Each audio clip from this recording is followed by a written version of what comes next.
एस्टीरियास या सी star part 2। Circulatory system या परिसंचरण तंत्र, इसके अंदर ट्रू ब्लड वेस्कुलर सिस्टम अनुपस्थित होता है और जो हीमल्स इसके अंदर आते हैं पेरीहीमल सिस्टम और haemal system. Haemal system perihaemal system के अंदर एनक्लोज्ड रहता है और इंटरकनेक्टेड साइनसेस और चैनल्स आती है इसके अंतर्गत। सीलोमिक फ्लूइड के द्वारा ये भरा रहता है जिसके अंदर सीलोमोडक्ट्स पाई जाती है। इसके अंदर एपिथेलियम लाइनिंग का अभाव होता है और मेन हीमल साइनसेस जो हैं वो मिलकर बनाते हैं हीमल सिस्टम। हीमल सिस्टम के अंदर है, सबसे पहले आती है ओरल हीमल रिंग। ये सर्कुलर हीमल साइनस है, मुख के चारों तरफ पाया जाता है और वाटर वेस्कुलर सिस्टम की जो रिंग कैनॉल है उसके जस्ट नीचे ये स्थित होता है। नेक्स्ट है रेडियल हीमल साइनसेस या स्ट्रैंड्स। ये ओरल हीमल रिंग से रेडियली अराइज होते हैं और हर आर्म के अंदर एक स्ट्रैंड जाता है। हर आर्म के अंदर ये रेडियल कैनाल के नीचे स्थित होते हैं और इससे छोटी छोटी ब्रांचेस निकलकर पोडिया या ट्यूब पिट को जाती है। नेक्स्ट है एक्सियल ग्लैंड या axial complex. Axial gland principal part है हीमल सिस्टम का।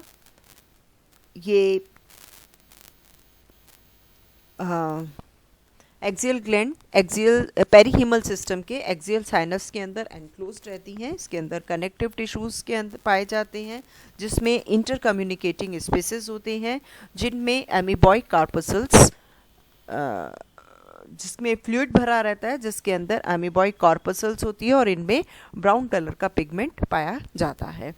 ओरल ये जो एक्सियल ग्लैंड है ये ओरल साइड पर कनेक्टेड रहती है ओरल हीमल साइनसेस के द्वारा और एबोरल साइड पर ये कनेक्टेड रहती है एबोरल हीमल साइनस के द्वारा। ये देखिए ये एक्सियल ग्लैंड है, ये इधर कनेक्टेड है एबोरल साइड पर एबोरल हीमल साइनस के द्वारा। ये एबोरल हीमल साइनस है और ओरल साइड पर ये ओरल हीमल साइनस के द्वारा कनेक्टेड रहती हैं। इस ग्लैंड से एबोरल साइड पर छोटे हेड प्रोसेसेस निकला रहता है। ये देखिए ये है हेड प्रोसेसेस, ये स्टोन कैनाल के साइड में रन करते हैं और डॉर्सल सेक के अंदर एनक्लोज्ड रहते हैं। ये हेड प्रोसेस है और ये डॉर्सल सेक के अंदर एनक्लोज्ड रहता है। ये डॉर्सल सेक कहाँ पाया जाता है? Just below madreporite. इसके द्वारा गैस्ट्रिक टफ्ट्स भी निकलते हैं। ये गैस्ट्रिक टफ्ट्स हैं जो कि स्टमक कार्डियक स्टमक की वॉल में पाए जाते हैं। नेक्स्ट है aboral haemal ring. Pentagonal ring है, सेंट्रल डिस्क के एबोरल सरफेस पर पाई जाती है। 5 जोड़ी है जेनाइटल हीमल स्ट्रैंड्स और ये गॉनेट्स के अंदर जाती है। इसका फंक्शन क्या है? ये पाथवे क्रिएट करता है for the distribution of food substances जो कि सीलोमोडक्ट्स के द्वारा कैरी किया जाता है। इसके अंदर फूड का फ्लो बनाया जाता है डॉर्सल सेक की कॉन्ट्रैक्टाइल एक्टिविटी के द्वारा और एक्सियल ग्लैंड जो है वो जेनाइटल स्टोलन का कार्य करती है, सेक्स सेल्स प्रोड्यूस करती है और यहाँ से ये गोनेट्स तक पहुँचती है। नेक्स्ट है पेरीहीमल सिस्टम। पेरीहीमल सिस्टम सीलोम से उसकी उत्पत्ति हुई है और इसके अंदर में ट्यूबुलर साइनसेस और वेसल्स आती हैं और हीमल सिस्टम के साइनसेस को ये एनक्लोज किए रहती हैं और क्यूबॉइडल सीलिएटेड एपिथेलियम सेल्स के द्वारा आस्तरित रहती है। फर्स्ट है oral perihaemal ring sinus. Oral haemal ring sinus को एनक्लोज्ड किए रहती हैं ये। इसे हाइपोन्यूरल रिंग साइनस भी कहते हैं। देन है रेडियल पेरीहीमल साइनसेस या कैनाल्स, ये 5 होती है। रेडियल हीमल स्ट्रैंड जो कि हर आर्म में जा रहा है उसको एनक्लोज किए रहती है, हर आर्म में एक पाया जाता है। एक्सियल साइनसेस, ये एक्सियल हीमल सिस्टम की एक्सियल ग्लैंड को एनक्लोज करती है, उसको प्लस स्टोन कैनाल को, और इससे 3 एक्सियल साइनसेस आपस में मिलकर एक्सियल चैम्बर का निर्माण करता है। एक डॉर्सल सैक है इसके अंदर जो कि एनक्लोज करता है एक्सियल ग्लैंड के हेड प्रोसेसेस को, और जस्ट मैड्रिपोराइड के नीचे पाया जाता है।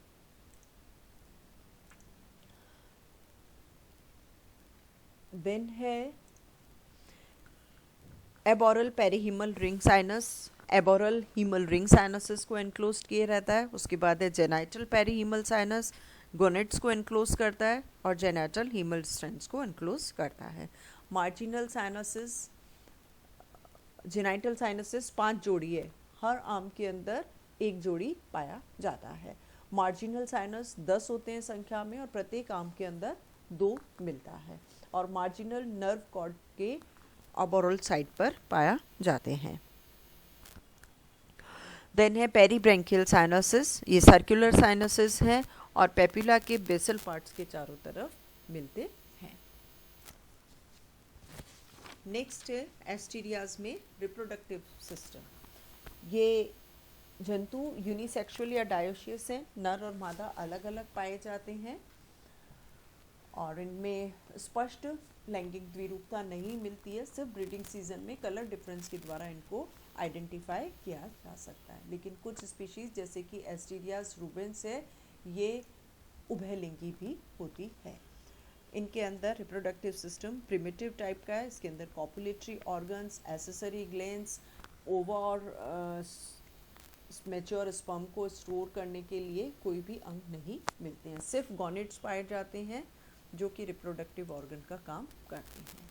मेल गॉनेट्स को टेस्टिस कहते हैं, ये ग्रेश कलर के होते हैं। फीमेल गॉनेट्स को ओवरी कहते हैं, ये पिंकिश से ऑरेंज कलर की होती है। मैच्योर, हर सेक्सुअली मैच्योर ऑर्गेनिज्म के अंदर 5 जोड़ी टेस्टिस या ओवरीज पाई जाती है, और हर आर्म के प्रॉक्सिमल पार्ट पर जहाँ पे कि पायलोरिक सीका और एम्प्यूला पाए जाते हैं उनके बीच में ये मिलती है। मॉर्फोलॉजिकली एक जैसी होती हैं, सिमिलर पोजीशन होती है। डेवलपमेंट के साथ साथ इनकी साइज के अंदर चेंजेस आते हैं। इनके प्रॉक्सिमल एंड से एक छोटी सीलिएटेड गोनोडक्ट अराइज होती है जो कि एबोरल सरफेस पर स्थित गोनोपोर के द्वारा बाहर खुलती है। हर प्रत्येक गोनेट जेनाइटल सैक के अंदर एनक्लोज्ड रहता है। मैच्योर स्पर्म और ओवा समुद्री जल के अंदर डिस्चार्ज कर दिए जाते हैं, जहाँ पर इनमें एक्सटर्नल फर्टिलाइजेशन होता है। इनके अंदर सिर्फ एक ब्रीडिंग सीजन पाई जाती है। फीमेल बहुत अधिक संख्या में एग्स ले करती हैं। पहला स्पर्म जो भी एग के संपर्क में आता है वो उसके अंदर रैपिडली पेनिट्रेट कर जाता है, उसका फ्लैजिलम बाहर रहता है। न्यूक्लियस के फ्यूजन से जाइगोट का निर्माण होता है और इस जाइगोट के तुरंत चारों तरफ से फर्टिलाइजेशन मेम्ब्रेन बन जाती है। एम्ब्रियोजेनी डेवलपमेंट इनडायरेक्ट है, कई लार्वल अवस्थाएं होती है इसके अंदर। ये माइक्रोलेसिथल होते हैं जो कि कम मात्रा पाई जाती है इनमें। विदलन होलोब्लास्टिक, इक्वल, रेडियल और इनडिटर्मिनेट टाइप का होता है। इसके फलस्वरूप यूनिसेलुलर जाइगोट सिंगल लेयर्ड होलो सीलिएटेड स्फेरिकल स्ट्रक्चर जिसे सीलोब्लास्टुला कहते हैं उसमें परिवर्तित हो जाता है। सीलोब्लास्टुला या ठीक है, ये ब्लास्टुला हो गया। इसके अंदर जो फ्लूइड भरा रहता है ब्लास्टोसिलोमिक फ्लूइड, उस कैविटी को कहते हैं ब्लास्टोसील। अब इसके अंदर एम्बोलिक इन्वेजिनेशन होता है जिससे 2 लेयर वाला कप लाइक गैस्ट्रुला का निर्माण होता है। इसकी बाहर की तरफ एक्टोडर्म और भीतर की तरफ एंडोडर्म पाई जाती है, और नई जो कैविटी बनती है जो कि एंडोडर्म के द्वारा आश्रित रहती है इसे कहते हैं आर्केंट्रॉन या प्रिमिटिव गट, और इसकी ओपनिंग कहलाती है ब्लास्टोपोर। गैस्ट्रुला में इलोंगेशन से ब्लास्टोपोर की पोजीशन चेंज हो जाती है और ये लार्वा की एनल ओपनिंग बनाता है। और जो एंडोडर्मल सेल्स है इससे कुछ कोशिकाएं बडिंग ऑफ से बड ऑफ होती है, निकलकर ब्लास्टोसील के अंदर चली जाती है और मीजोडर्म का या मीजेनकाइम का निर्माण करती है। और लेटरल पॉकेट से कुछ सेल्स पिंच ऑफ होके राइट और लेफ्ट सीलोमिक पाउचेस का निर्माण करता है। इस अवस्था में जो लार्वा है वो फ्री स्विमिंग लार्वा होता है। लार्वल डेवलपमेंट, इसके अंदर इनडायरेक्ट डेवलपमेंट है। 3 प्रकार की लार्वल अवस्थाएं मिलती है, डाइप्लूरा या अर्ली बाइपिनेरिया सॉरी बाइपिनेरिया और ब्रैक्यूलेरिया। फर्स्ट लेते हैं डाइप्लूरा या अर्ली बाइपिनेरिया लार्वा। ये देखिए इसकी लाइफ साइकिल, ये एडल्ट मेल है, जायगोट बना, फ्यूज़न हुआ, जायगोट मॉड्यूला ब्लास्टूला, ये गैस्ट्रूला, इसमें इलॉन्गेशन हुआ और ये अर्ली बाइपिनेरिया लार्वा। ये क्या है, एग शेप्ड होता है, बाइलेटरल सिमेट्रिकल है, anterior mid ventral ectodermal invagination जिसे स्टोमोडियम कहते हैं, ये आर्केंट्रॉन के कंटिन्यूएशन में होती है और लार्वल माउथ का निर्माण करती है। ब्लास्टोपोर से लार्वल एनस का निर्माण होता है। आर्केंट्रॉन डिफ्रेंशिएट्स हो जाती है डाइजेस्टिव ट्रैक्ट के अंदर, जिसमें क्या क्या आता है, oesophagus, stomach and intestine. Gastrula के अंदर जो रेगुलर सीलिएशन पाया जा रहा था वो अब 2 सीलियरी ब्लैंड्स के अंदर कन्वर्ट हो जाता है। पेरीओरल बैंड जो कि माउथ के चारों तरफ होता है और एक दूसरा है एड ओरल बैंड जो कि इनसाइड द माउथ स्थित होता है। ये एक्टिवली फीड करती हैं यूनिसेलुलर एल्गी, पर्टिकुलरली डायटम्स पे। वाटर में से फूड पार्टिकल्स जो हैं जो कि एडोरल या स्टोमोडियल सीलिया के द्वारा प्रोड्यूस की जा रही है, उसके द्वारा फूड पार्टिकल्स शरीर के अंदर प्रवेश करते हैं। लार्वा स्विम करता है पेरिओरल बैंड के सीलिया के द्वारा और क्लॉकवाइज रोटेट कर जाता है। नेक्स्ट इसकी लार्वल स्टेज है बाइपिनेरिया लार्वा। जो डाइप्लूरा लार्वा है इसके फ्रंट साइड पर ये देखिए ये बैंड्स डेवलप हो रहे हैं। इसके जो आगे की तरफ है इस पर एक बड़ा लोब डेवलप हो जाता है जिसे प्री ओरल लोब कहते हैं। ये प्री ओरल लोब बॉर्डर्ड रहता है प्री ओरल लूप ऑफ सीलिया के द्वारा और पार्श्व में 3 लेटरल 1, 2 और 3 लेटरल लोब्स डेवलप होते हैं और ये बॉर्डर्ड रहते हैं पोस्ट ओरल लूप ऑफ सीलिया के द्वारा। जो पेरी ओरल लूप है या पेरी ओरल बैंड है इसमें स्प्लिटिंग होती है। स्प्लिटिंग के फलस्वरूप प्री ओरल लूप और पोस्ट ओरल लूप बनता है। ये देखिए प्री ओरल लूप और पोस्ट ओरल लूप बनता है। ये भी एक्टिवली स्विम करता है और कुछ सप्ताह के बाद ये नेक्स्ट लार्वल स्टेज ब्रैक्यूलेरिया के अंदर कन्वर्ट हो जाता है। जो बाइपिनेरिया के लोब्स हैं ये अब लंबी सिलिएटेड स्लेंडर और कॉन्ट्रेक्टाइल स्ट्रक्चर्स में कन्वर्ट हो जाते हैं। इन्हें लार्वल आर्म्स या ब्रैक्यूलेरियन आर्म्स या फिक्सिंग प्रोसेसेस कहते हैं। प्री ओरल लोब से 3 छोटी नॉन सिलिएटेड अपेंडेजेस बनते हैं जिसके अंतिम सिरे पर सकस या एडेसिव डिस्क पाई जाती है। ये भी बाइलेटरल सिमेट्रिक है और एक्टिवली स्विम करता है और फीड करता है और उसके बाद इसके अंदर मेटामॉर्फोसिस होता है जिसके फलस्वरूप ये सी स्टार के अंदर कन्वर्ट होता है। मेटामॉर्फोसिस ब्रैक्यूलेरिया लार्वा में 6 से 7 सप्ताह के बाद में ये किसी सॉलिड ऑब्जेक्ट पर सेटल हो जाता है अपने एडेसिव डिस्क के द्वारा।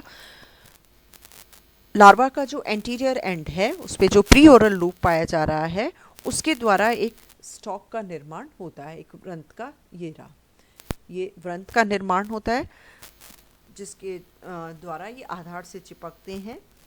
बाद में ये डिजेनरेट हो जाता है और कम्प्लीटली एब्जॉर्ब कर लिया जाता है। जो पोस्टीरियर एंड ऑफ लार्वा है ये पोस्टीरियर एंड ये गोल हो जाता है और इसके द्वारा एडल्ट बॉडी का निर्माण होता है। लार्वा के अंदर जो माउथ, एनस और सीलेटेड बैंड्स हैं वो डिसअपियर हो जाते हैं। नया मुख और एनस का, माउथ और एनस का निर्माण होता है बॉडी के लेफ्ट और राइट साइड पर। ओरल एबोरल एक्सिस पर 5 आर्म रूडिमेंट्स अपीयर होते हैं। इन आर्म रूडिमेंट्स के अंदर स्केलेटल एलिमेंट्स डेवलप होते हैं। रेडियल कैनाल ग्रो करती है और लार्वा के अंदर जो राइट और लेफ्ट सीलोमिक सेक्स बने थे ये एडल्ट सीलोम का विकास करते हैं। पहला ट्यूब फिट जो कि अटैचमेंट का काम करता है। इससे हर एम आर्म में दो जोड़ी आउटग्रोथ्स बनाता है और इसके अंदर कॉम्प्लेक्स रीऑर्गेनाइजेशनल चेंजेस होते हैं, जिसके फलस्वरूप एडल्ट सी स्टार का निर्माण होता है। Regeneration and autotomy of asterias. Asterias के अंदर पुनरुद्भवन की अद्भुत क्षमता पाई जाती है। ये अपने बॉडी के किसी भी लॉस्ट पार्ट को फिर से रीजनरेट कर सकते हैं। यदि किसी भी वजह से कोई आर्म इसकी कट जाए, आर्म इसको कोई पकड़ ले या इंजर हो जाए, तो ये एस्टीरियाज अपने आप उस आर्म को बॉडी से डिटैच कर देते हैं। कहाँ से करते हैं? फोर्थ और फिफ्थ एम्बुलेक्रल ऑसिकल के पास से। इसे ऑटोटॉमी कहते हैं। अपने आप ही अपने बॉडी ऑर्गन को काट दिया गया है।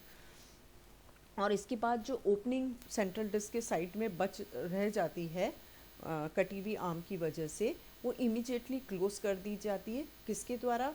जो पास की बॉडी वॉल की मसल्स हैं उसमें कॉन्ट्रैक्शन के द्वारा। इसके द्वारा ये इंटरनल बॉडी ऑर्गन्स का प्रोटेक्शन करते हैं और यहाँ पर अब नई आर्म रीजनरेट हो जाती है।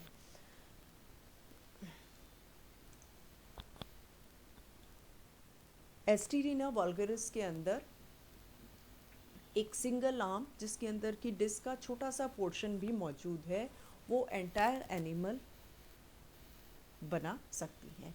और एक डिस्क जिसके अंदर की कोई भी आर्म नहीं है, सिर्फ डिस्क है, वो भी पांचों आर्म्स रीजनरेट करने की क्षमता रखती है। लिंकिया के अंदर क्या होता है? आर्म जिसके अंदर की डिस्क का कोई भी पोर्शन नहीं है, वो भी कंप्लीट एनिमल रीजनरेट कर सकते हैं। Specimen with small regenerating arms at the base of the large original arm are popularly called comets.